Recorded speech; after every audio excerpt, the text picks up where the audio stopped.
The knife scraped sharply against the porcelain plate as I cut into the tough, dry chicken. She waited until the silence grew so heavy it felt like it could slice skin. 3 days, my sister said, swirling her wine like dark blood inside a crystal goblet. You have 3 days to leave. I didn't lift my eyes.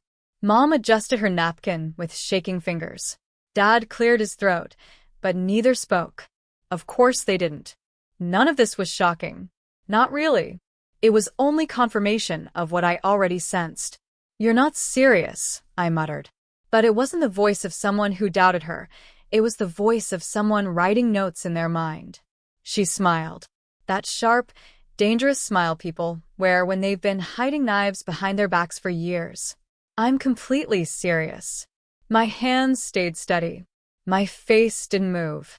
I blinked slowly, then reached under the table and pulled out the envelope I had brought with me. A thick yellow packet, sealed with the county clerk's stamp. I placed it right between the mashed potatoes and all the lies floating around us. Actually, I said softly, you all have 24 hours. Silence shattered like dropped glass. Forks clattered. No one reached for the envelope. Not even her. Because she already knew. Deep inside, she already knew. It all started 3 weeks earlier with a voicemail from the estate lawyer.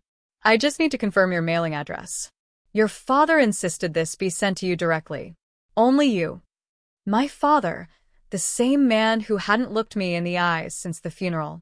The man who forgot to mention he had quietly transferred the deed not to my mother, not to both siblings, but only to me. And he signed it 6 days before he died. That's when the static began in my chest.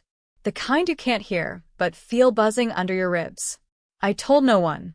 Not yet. Because when you discover the entire house was built on lies, you don't knock politely. You burn the blueprints. My sister started getting bold after that. She began acting like she already owned everything. She moved furniture around. Told Mom she was planning to turn my old room into some kind of yoga studio. Made jokes at dinner about dead men's signatures. None of them expected me to check. They never expect me to check anything. Because in this family, silence means weakness. But silence is just the quiet before thunder. I went through the safe deposit box first. Birth certificates. Old letters. His watch.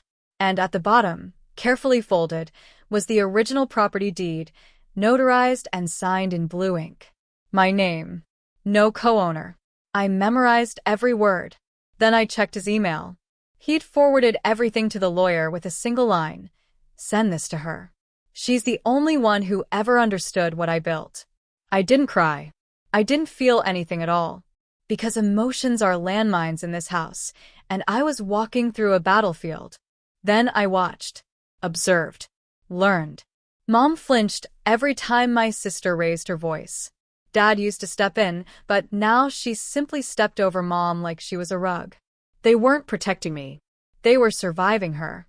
And somewhere between the casseroles and the fake polite smiles, I realized something. They knew exactly what she was, but they needed her more than they respected me. She had the charm, the manipulation, the ability to put on a perfect family performance. I had silence. And now I had ownership.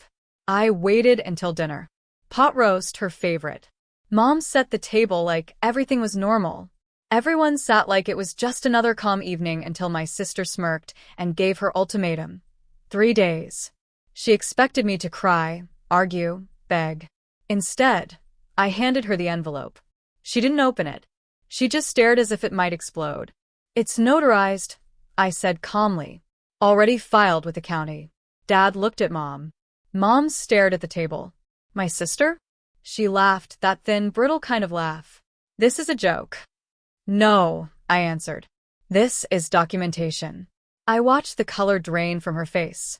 Her hand trembled when she finally touched the sealed envelope, but she didn't dare open it.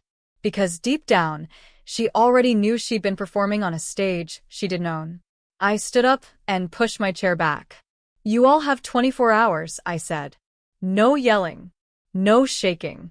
Just truth. Dad opened his mouth, then shut it. Mom looked like she wanted to speak, but no sound came out.